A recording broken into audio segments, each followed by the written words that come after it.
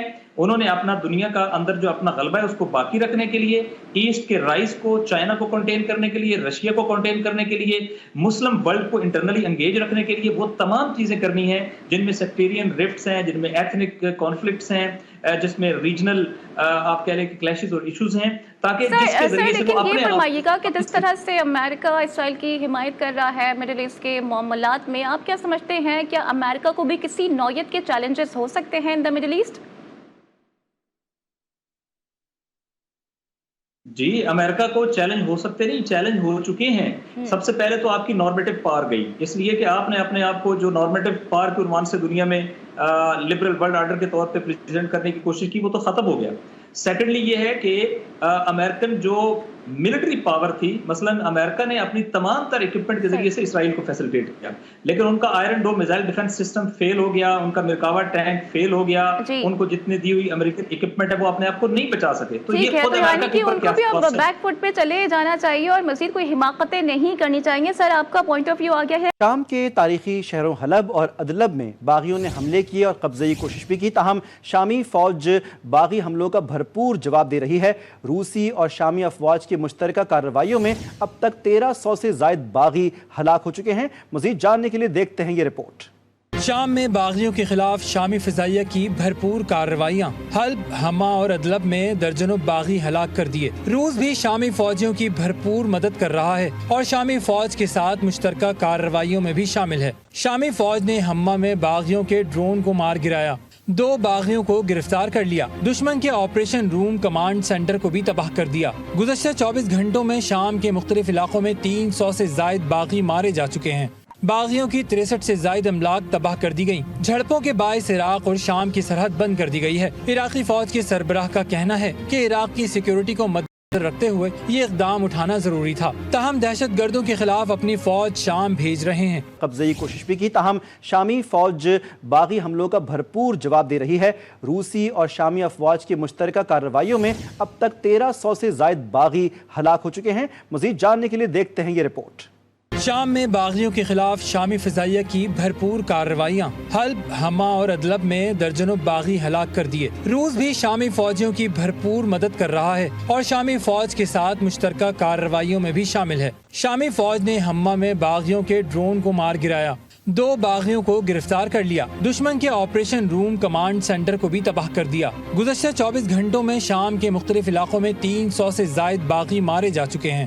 باغیوں کی 63 سے زائد املاک تباہ کر دی گئیں. جھڑپوں کے باعث عراق اور شام کی سرحد بند کر دی گئی ہے. عراقی فوج کے سربراہ کا کہنا ہے کہ عراق کی سیکیورٹی کو مد رکھتے ہوئے یہ اقدام اٹھانا ضروری تھا، تاہم دہشت گردوں کے خلاف اپنی فوج شام بھیج رہے ہیں. قبضے کی کوشش بھی کی، تاہم شامی فوج باغی حملوں کا بھرپور جواب دے رہی ہے.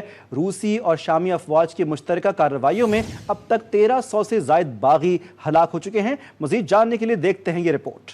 شام میں باغیوں کے خلاف شامی فضائیہ کی بھرپور کارروائیاں، حلب، حما اور ادلب میں درجنوں باغی ہلاک کر دیے. روس بھی شامی فوجیوں کی بھرپور مدد کر رہا ہے اور شامی فوج کے ساتھ مشترکہ کارروائیوں میں بھی شامل ہے. شامی فوج نے حما میں باغیوں کے ڈرون کو مار گرایا، 2 باغیوں کو گرفتار کر لیا. دشمن کے آپریشن روم کمانڈ سینٹر کو بھی تباہ کر دیا. گزشتہ 24 گھنٹوں میں شام کے مختلف علاقوں میں 300 سے زائد باغی مارے جا چکے ہیں. باغیوں کی 63 سے زائد املاک تباہ کر دی گئیں. جھڑپوں کے باعث عراق اور شام کی سرحد بند کر دی گئی ہے. عراقی فوج کے سربراہ کا کہنا ہے کہ عراق کی سیکیورٹی کو مد رکھتے ہوئے یہ اقدام اٹھانا ضروری تھا، تاہم دہشت گردوں کے خلاف اپنی فوج شام بھیج رہے ہیں. شام میں جو کچھ ہو رہا ہے وہ ایک دم نہیں ہوا، بلکہ اس خانہ جنگی کے پیچھے ایک گہری اور پیچیدہ سازش ہے جس میں اسرائیل، کرد ملیشیا اور مغربی طاقتوں کا گٹھ جوڑ شامل ہے. تجزیہ کاروں کا کہنا ہے کہ یہ اتحاد شام کو عدم استحکام کا شکار کرنے اور اسرائیل کے مفادات کو تحفظ فراہم کرنے کے لیے بنایا گیا ہے۔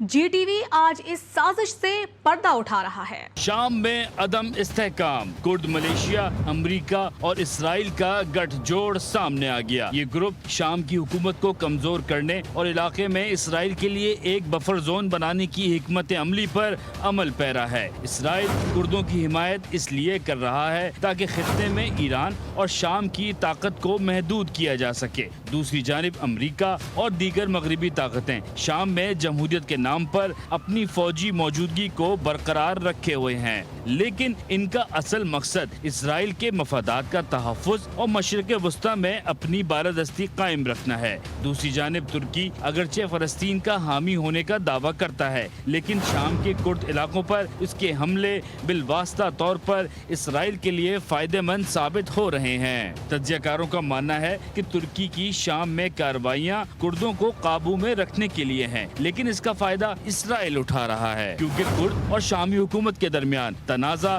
شدت اختیار کرتا جا رہا ہے۔ تحریل الشام ایک منصوبہ بند حکمت عملی دکھائی دیتی ہے۔ شام کو عدم استحکام سے دوچار کرنے کا مقصد حزب اللہ اور حماس کی طاقت کو کمزور کرنا ہے، کیونکہ بشار الاسد ان دونوں بڑے گروپس کی سپلائی لائن ہیں اور یہ دشمن کو نہ بھایا۔ فلسطین اور لبنان کی جنگ سے دنیا بھر کے مظلومین ایک ہو گئے تھے اور دنیا بھر کے مسلمان متحد ہوئے تھے، لیکن دشمنان اسلام کو کسی صورت یہ اتحاد نہ بھایا، اس لیے وہ شام کے اندر اپنے اہداف کے تحت آگ لگا کر امت کو فرقہ وارانہ تقسیم کرنے کے در پہ ہیں۔ روسی اور شامی فوج کا کامیاب آپریشن، دہشت گرد بھاگنے پر مجبور۔ شامی فوج نے حما کے گرد و نواح کو دہشت گردوں سے پاک کر کے 20 کلومیٹر پیچھے دھکیل دیا۔ حلب کے دیہات سے بھی دہشت گرد پسپا ہو رہے ہیں۔ 1600 سے زائد دہشت گرد مارے جا چکے ہیں۔ ایران نے شامی فوج کی مدد کے لیے فوج بھیجنے کا عندیہ دے دیا۔